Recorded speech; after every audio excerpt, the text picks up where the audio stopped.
always have to keep going to another level. So I stand on the shoulders of my successes and my trophies, but I don't sleep in the trophy room.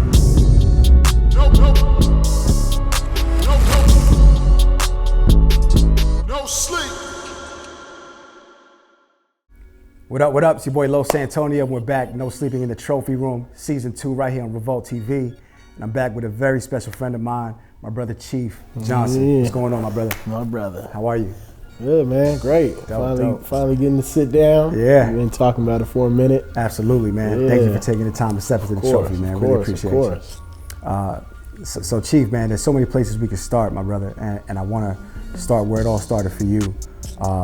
You know, where was the first time that you felt like, you know, marketing, you know, just kind of brand work was a thing for you? Like, what was your first introduction, or, you know, like what was your inspiration to get into this game? Honestly, like I had a mentor of mine when I first, you know, got to LA around 2003. We were living in Pasadena. My cousin and him had moved here the year before. They got like a record deal with Raucous. I believe they were on Raucous. And they lived up the street from this sneaker boutique called Grey One. And we came there. We would go down to the shop, chop it up with the owners, Jerry and Arnold, and you know, we were getting ready to release some music and go on tour. And this guy didn't know us from, I mean, we were strangers to him, but he was like, you know what, I'll print you guys' first like tour merch. So he printed us a bunch of t-shirts, and then he was like, when you're not on tour doing music, like come work at the store. So when we were like rapping and not on tour and all that stuff, we started working at the boutique, and he was the first person to really like take me under his wing and start showing me like the fashion stuff and marketing, because he also owned like a club promotions company.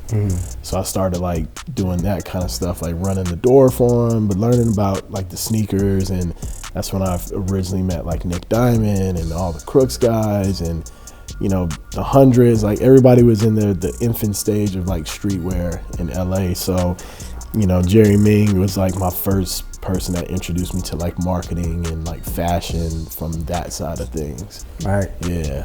Now, you know, I love the way that, you know, no matter where you're at, what you're doing, you're always bringing, you know, pure culture to the table.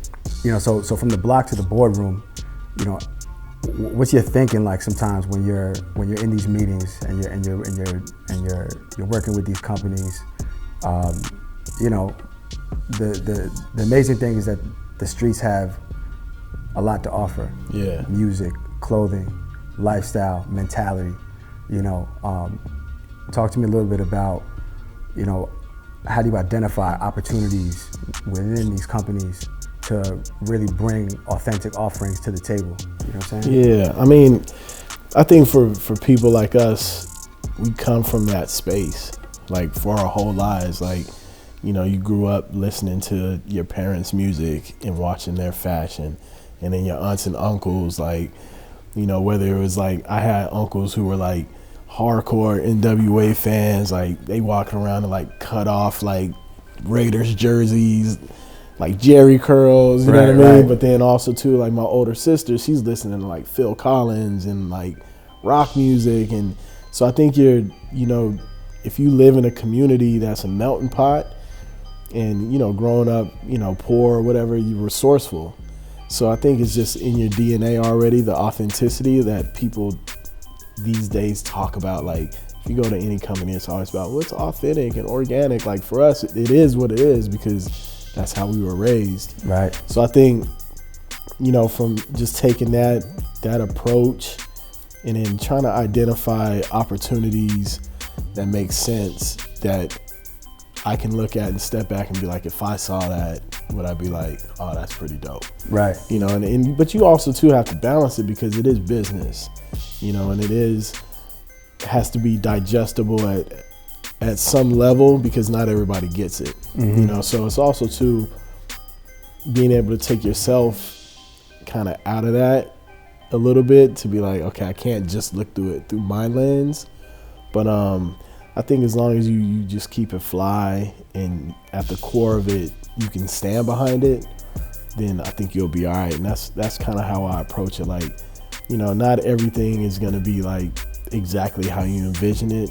But if somebody said like, yo, were you behind this? Being able to be like, yeah, I put that together. You know what I mean? And being able to like really stand on that. So just not wavering in, you know, how you deliver things. You're always going to have to compromise on some levels, you know, and not meaning compromising to the point to where it's inauthentic to yourself, but just being able to deliver on a high level that everybody can kind of see like the vision.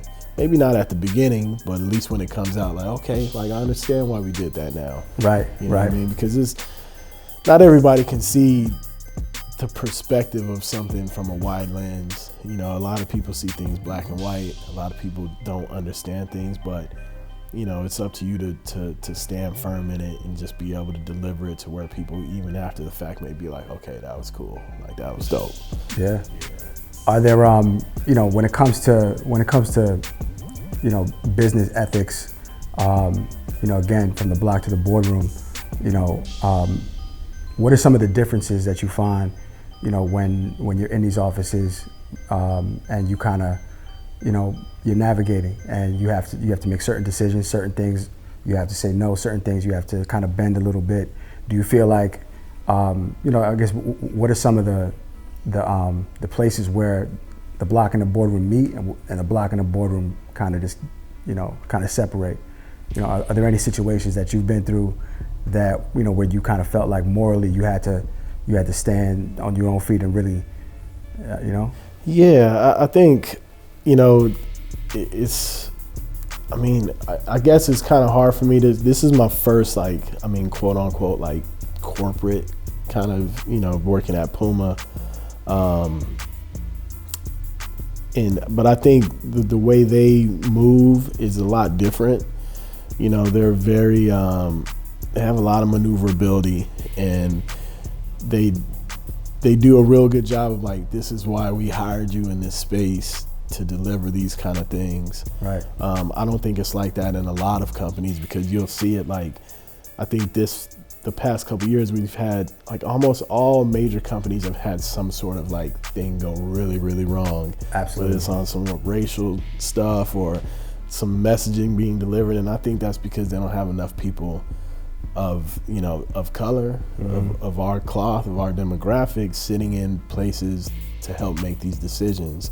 You know, you can't, and I'll stand firm with this with anybody, like I can't go make a decision about, you know, something going on with Germany or Germans or people in South Africa if I'm not from that or have no understanding of that. Right. So you need to make sure you have somebody sitting in there that can help you navigate that. Absolutely. So, you know, I think, you know, with companies, as long as you have, you know, people that understand that or from that, yeah, it helps you put you in a better place. And I think it cuts down on, you know, the like really having to stand firm on things, because it's about belief too. Absolutely. You know, if you put people in positions and you believe in what they're doing and you believe in their capabilities, I think that also helps eliminate a lot of that stuff. Yeah. So I can't really say there's been any instances that I'm like, no, this has to be this, because, you know, I've been fortunate to be in a position where people trust, Absolutely. you know, what I'm doing, and I think that comes with your track record, and I think that comes with you delivering, you know, and I think once you get to a space where people believe in what you're gonna do and how you're gonna deliver, that helps also. Just on that topic of, you know, of delivering, what are some things that you live by when it comes to just being consistent and delivering? Yeah, like for me, like no matter where I'm at, I want to learn as much as possible, you know, from people there, people that might have, you know, been there previously, and really take it in and look at things as like you said, everything is an opportunity, and how you can make your impact and your imprint, you know, will also, you know, determine your trajectory, whether it's a fast one or a short one, or, you know, what it is, but you have to make the most of your opportunity. So, you know, I always tell like I'm trying to get a little more into like mentoring, younger kids, because I think that's also important. Like, I can't stand people that are like stingy with what they know. Right. Or, like I love being able to make contacts or pass somebody along somebody, you know what I mean? Because what good is it if I'm not going to, each one teach one. Absolutely. Because if somebody didn't look out for me, if Jerry didn't look out for me,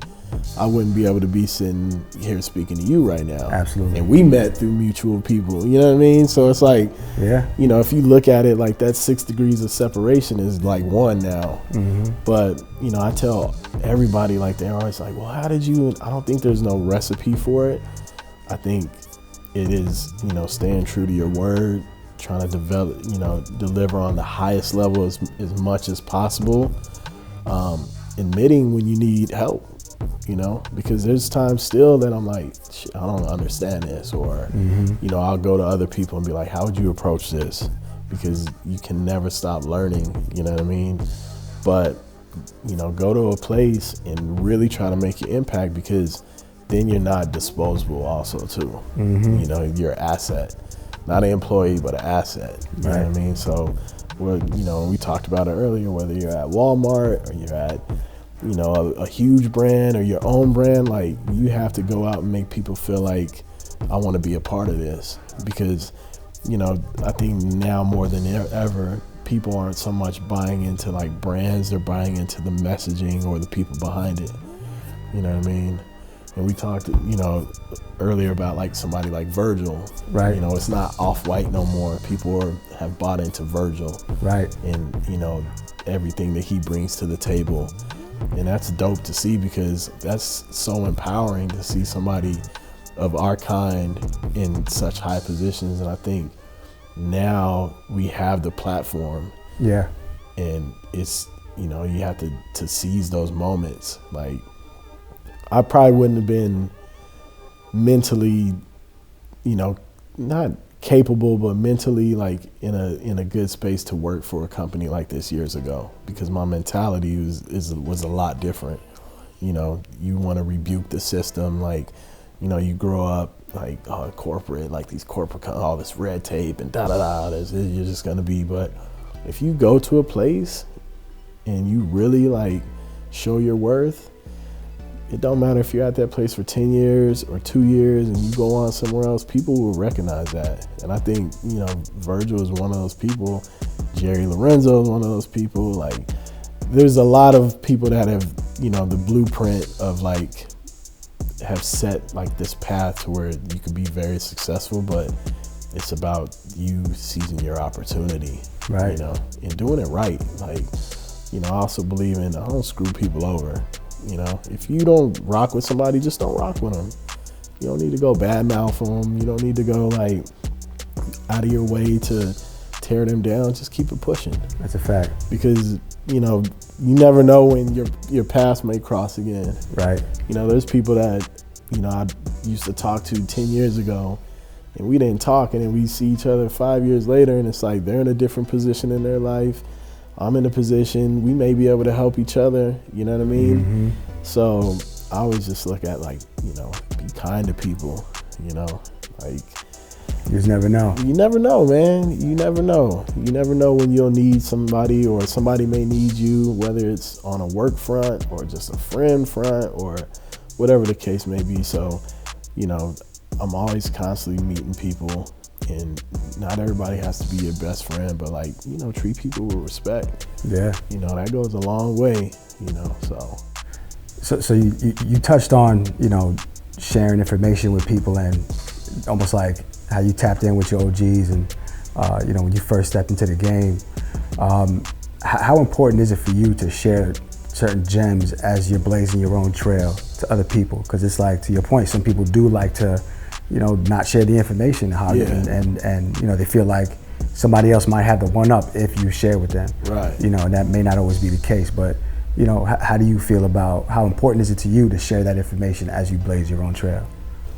Yeah, I think it's really, really important for me, personally, because, like I said, I wouldn't be where I am, of course, with, working hard and always improving myself and learning, but also people saying, I got a guy, like that's my guy, like you should talk to him. You know, people are always constantly vouching or like, you know, sending me a good look or something like that. So I want to repay that, you know what I mean? And it's not always necessarily a monetary thing, you know, because we've all met hundreds of thousands of people, from billionaires to poor people to basketball players, and it's not always transactionally based. Right. You know what I mean? Sometimes you butt friendships out of it, but it's important because you can't take none of it with you. You know what I mean? And all you can have is like, I'd rather people, when I'm gone from here, be like, yo, he was a good cat. Like, I remember him, he took 10 minutes out of his time and talked to me about work or life or, you know, his path or whatever. You know what I mean? I think that's so important, as opposed to be like, yo, I used to get mad money with that dude. Like, right. You know, of course, you know, money is always a thing. And anytime you can build relationships that become fruitful, amazing. But also, too, it's just a lasting legacy, you know, and also, I think that helps with your career path. Absolutely. Like, you know, I'd started with music, and then I was at the boutique at Grade One, and I worked at Brooklyn Projects with Dom, and, you know, club promoted, and, you know, Young and Reckless and Crooks and Castles. But all those things led to where I'm at now. And I'm forever grateful for that. And those are because the work you put in and the people you meet, and if you're good, people vouch. And then, you know, a lot of people will do the work, help you do the work for you, but once you're in a position, you got to do the work. Absolutely. You know what I mean? So it's like your reputation is the ride to the you want to be good. The next like, stop. It's when people are like, yeah, he's good money. You know what I mean? It's just like you know what I mean? Like when somebody could say, yo, this is my, and you trust that person's word, you don't need to, you know, I don't need to go do all this due diligence and stuff. Like if you bring me somebody, I'm gonna be like, yeah, because that's my man. I rock with him. Yeah. There's a certain, you know, just middle ground where things meet and it creates that magic. Yeah. You know, that follows you wherever you go, because that's the morals that you live by, and these are the rooms that you're stepping into, and this is the work you're putting in, and the attention to detail, and just you know, everything that you're standing on just reflects in the work that you put out. Yeah, and I think we have to, you know, from the block to the boardroom, like more of us have to be in the boardroom, right? Because you can't impact real change until you get in a position where you can either one, empower people, or have a voice powerful enough for people to hear. And when people of a caliber that has a caliber of trust, authenticity speak, you listen. You know what I mean? Whether it's a T.I. or a Killer Mike or Nip or Puff or Jay, you know what I mean? Like, you listen to that, and people want to see like the success behind it. So if somebody's successful is like telling you, like, you know, like dropping gems, you listen, because you're like, this person has made it, and they've put a lot of other people on, and they come from a pedigree of like champion others, you know. So I look at my position as like not only just myself and my career trajectory, but like how can I put myself in a position to empower and to bring other people on. Like every job I've ever been at, I've always tried to get people hired, qualified people, right? Because it's also your reputation. Absolutely. But how amazing is that to be able to be in a position where you're like, oh yeah, I'm gonna hire my cousin because he does graphics. I'm gonna hire the homie because they do video work. Yeah. Oh, my other boy, he's a well-known photographer. Like, that's amazing, you know. Yeah. To be able to put your friends in positions or your family in positions of you know, success. And I think you only do that by leading, you know, by example. Right. And I think what's more important to me is like when my nieces and nephews and cousins and friends are just like, yo, I admire what you're doing. Or when my mom says like, I'm proud of you, like, that's dope. They don't say like, how much money you making? They're just like, I see what you're doing. Like, and that's what's leading, you know, to some of the things that, you know, we're working on, you know, coming up, and just always just trying to push the envelope and grow as a human, as a business person, as a father, as, you know, a brother, you know, those kind of things. So, I mean, yeah, you got the famous line, you know, you never thought that hip hop would take it this far. Yeah. Biggie Smalls. How do you feel knowing that, like, your passion and affinity for this culture started so naturally, but now it's turned into a profession that is, you know, you contribute so much to just a grand scale of business. Yeah. You know what I'm saying? Like, how do you feel about just, you know, like you said before, man, people invest in people, they invest in you. It's crazy, man, because, you know, I originally moved out here to do music and we had some semi-success. You know, of course, like, you know, things didn't work out how you envision it, and it crushed me for a while, you know what I mean? And I, you know, stopped doing music and got into other things. But there was always like music and, you know, culture and stuff was always the core of it. Just not being on stage or in the studio. And that took a lot of years, you know, it rocked me for a lot of years because that is my first passion, is performing and being an artist. So it's a hard pill to swallow sometimes when that's not your reality anymore. Right. But, you know, you fast forward, you know, years later and it's like to be in a position now to where I can help empower people and still impact music. And I almost think it's more impactful now what I'm doing because I've been on that other side as an artist. And I understand now from an artist perspective and also from a marketing perspective, you know, to help kind of navigate a little bit more, you know what I mean? So, and being able still to work, you know, with some of the, you know, the top artists and it's really dope. It's really dope to see it, you know what I mean? And I think sometimes people, you have a path in your mind kind of made up. Yeah. And when things don't really work out, you look at it as a failure, you know, like I failed. But it just wasn't God's plan, you know, for me to be on the stage, you know, to be that artist. He wanted me on this side of things, you know what I mean? And so I'm grateful for the journey, man. I think the journey is like the biggest part of like what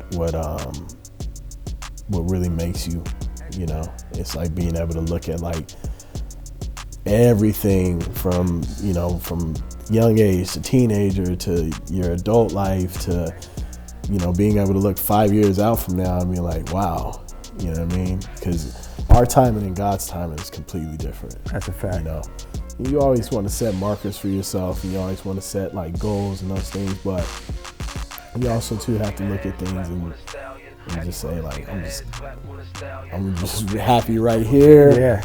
Let me focus on this and then let me enjoy it too. I don't think we give ourselves enough time or give ourselves enough moment to like really be like, let's smell these roses real quick, man. Smell these roses. Yeah. And you know what I was telling you about earlier is now we're working on a new thing with, you know, I have a couple business partners, Malik and Phil, and we're working on back in the music industry and starting a record label. Oh, that's dope. And it's amazing, even that part of the journey, because me and Malik, we met each other when I was at Crooks.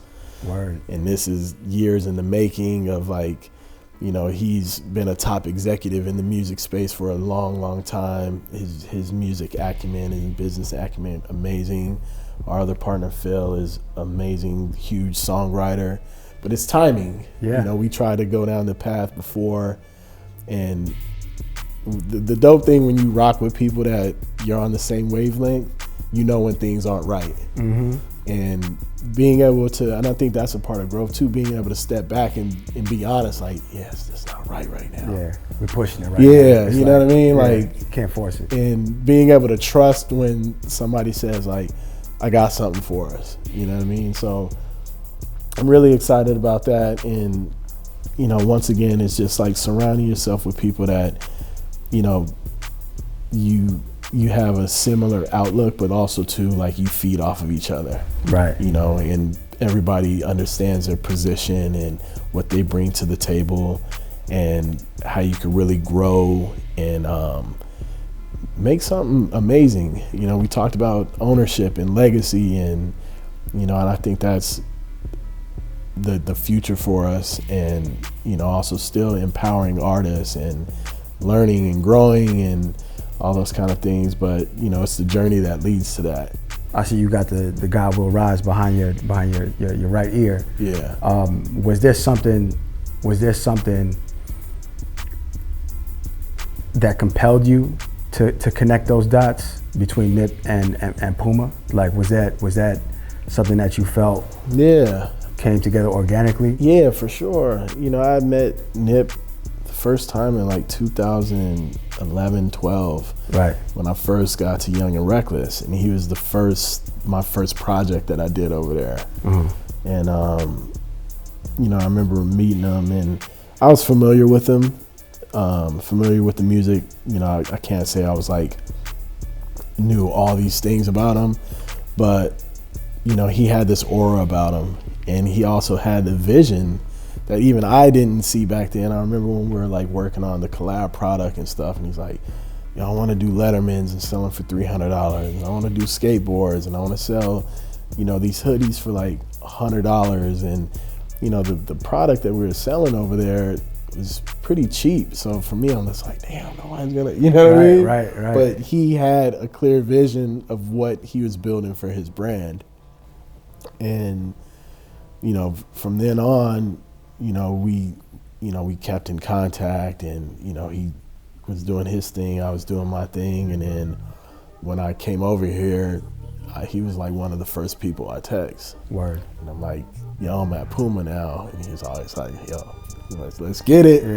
Let me know. Uh-huh. So it was natural because he wore Pumas. You know, he's a Puma wearer, and also too, like, I think when you work with people that authentic and true to something, it's a match made in heaven.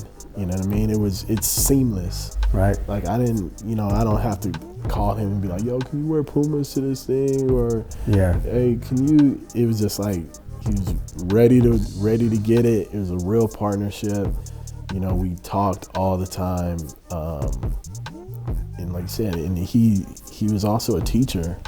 You know, like, there was not a conversation that you couldn't have with that man and not pull or learn something from it, or feel inspired by it. Mm-hmm. And I think it's so important to surround yourself with people that will push you, inspire you, challenge you. You know what I mean? Yeah. And you have to have that, even sometimes when it's uncomfortable. I think you have to have that, because that's a part of the growth. You know, so, you know, I think it was, you know, when I first came over here, I'm like, I have to, you know, we got to work with him. Like, somehow. Yeah, somehow, because I just know how he got down, and I was there, you know, when he did the $100 release thing, and, mm-hmm. you know, we did the stuff for Reckless, and I remember we did the pop-up shop when we used to have the spot on Melrose, and it was pouring rain, and the line was like wrapped around, like way down the street, wrapped around, pouring rain, and these people were coming out to support him and buy, you know, his merch. And we sold out so fast, but he stayed there and he signed everybody's autographs and he took pictures and he did this. And I was just like, that's when I kind of really realized, like, he has something. Right. He has something about him. And just constantly his growth from the music side of things, from the business side of things. I remember Fats, they sold out of one of the sweatshirts, I think like 4 or 5 times. Like, Fats would be like, yo, Chief, we need more sweat. I'm like, just, you know, to the point where D, one of the owners at Rec, was just like, yeah, just let them print it. Like, don't even worry about it. Just let them, you know, because it's dope. I remember linking up with you in New York, and that was around that time that I first got that. You had shot me the Crenshaw pack. Yeah, and, it was he did Vinny's. Yeah, Vinny's right there next to it's over by Kith. By the Barclays. Yeah, by Barclays. But you know, just a real genuine human, man. And I think, you know, we can only all hope that we can have that, or at least a piece of that, like, feeling or lasting legacy when we're gone. Right. You know what I mean? It's really unfortunate that, you know, he's not with us, but he's with us in spirit. But Absolutely. I think that's something I aim at. Like, I wake up every day and, you know, even now, like when we speak, we're like top of the top, because that's what he used to say. And it's just like, there's that extra motivation. It's just like, you wanna be that kind of person. Absolutely. And you want people to feel that energy when they're around you. So, you know, I think I've done a really good job of like just naturally like surrounding myself with people that, you know, have put me in really great positions and inspire me. And, you know, I'm just really looking forward to like what's next, and, you know, just continuing that, and, you know, just making some real history. Yeah. So check this out. I run this this segment for the show called Tweets is Watching. So I did the due diligence, and I went to your Twitter feed real quick. I pulled some tweets that you know, would just love for you to expand on real quick. A lot of Chicago Bears slander. I'm not gonna lie, I definitely see. We might gotta holler at ESPN, man, because you make a hell of a sports commentator. You be ripping cats up. But check this out, man. This was something you tweeted back in 2017. In July, you said reputation is the cornerstone of power. Talk to me a little bit about that. Yeah, that's from the book 48 Laws of Power.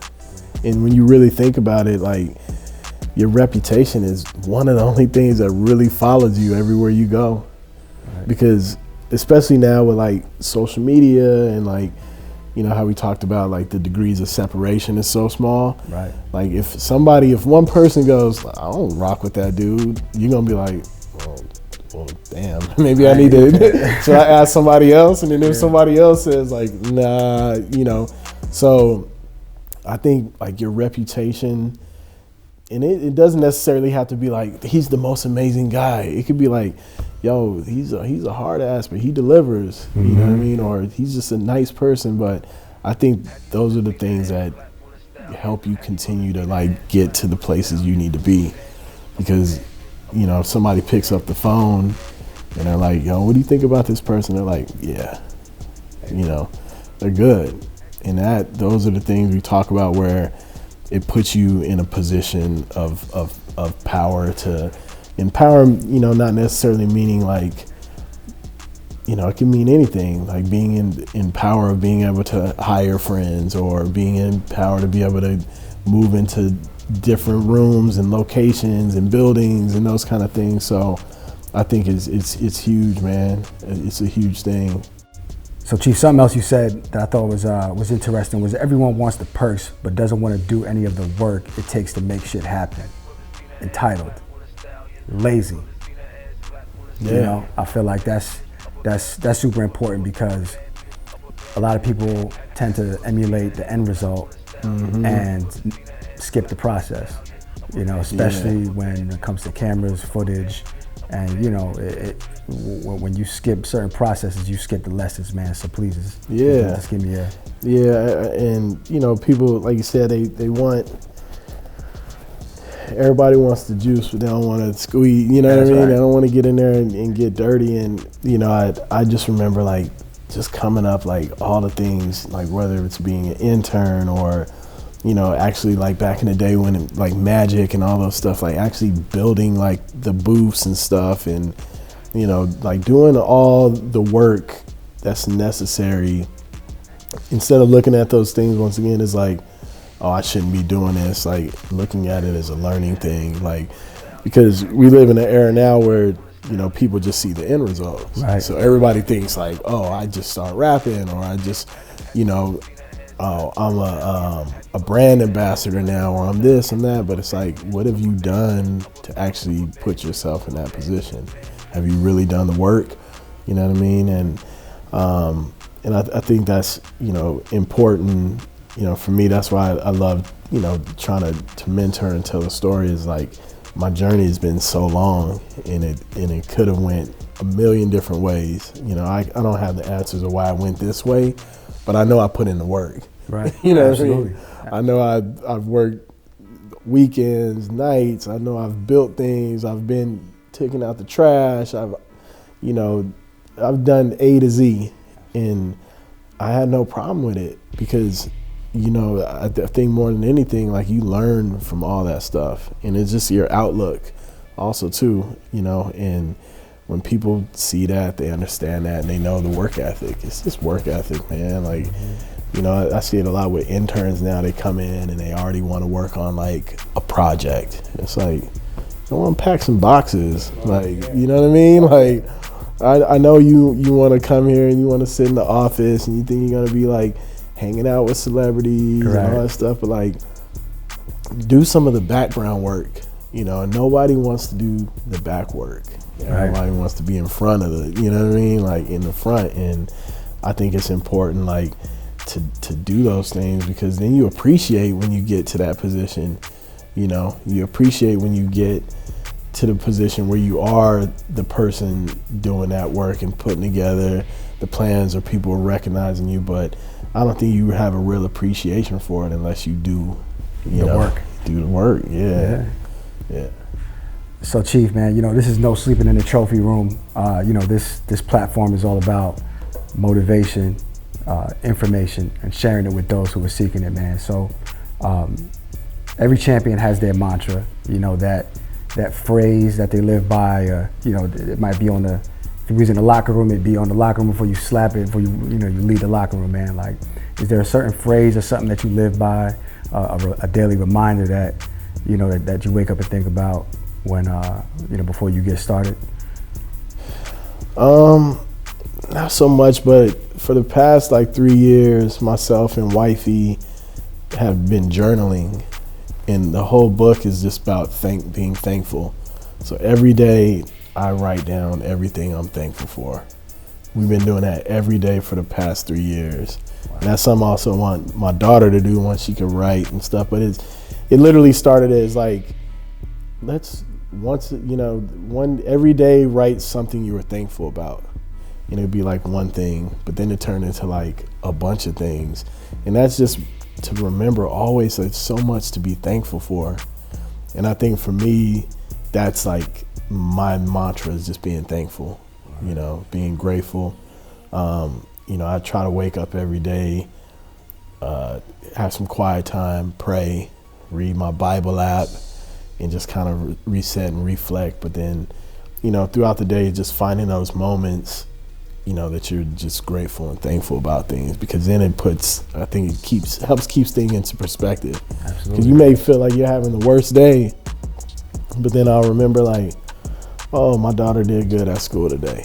Right. Or the homie checked in with me, or somebody, a friend of mine got a job promotion. Yeah. There's so many things to be thankful about, but I think we overlook it a lot of times because we're just, we're in a rat race. We're ripping and running. We're busy. We're working. You get stressful. Dates get hectic, and you forget about it. So that's like my mantra, is just thankful. Like, that's dope. You know what I mean? So I think if you can just carve out some time to, even if it's 5 minutes, and just take a deep breath and be like, I'm just thankful for like all these things. And it can be the littlest things. Like, I'll write in sometimes like, I'm thankful for the coffee this morning. Yeah.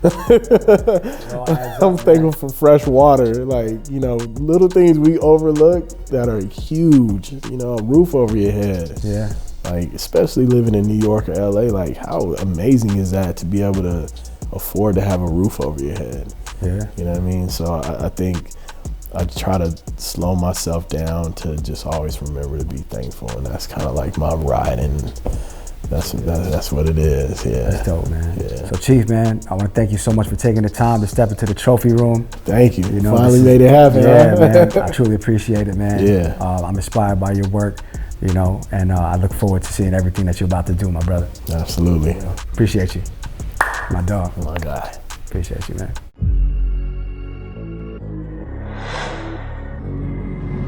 You always have to keep going to another level.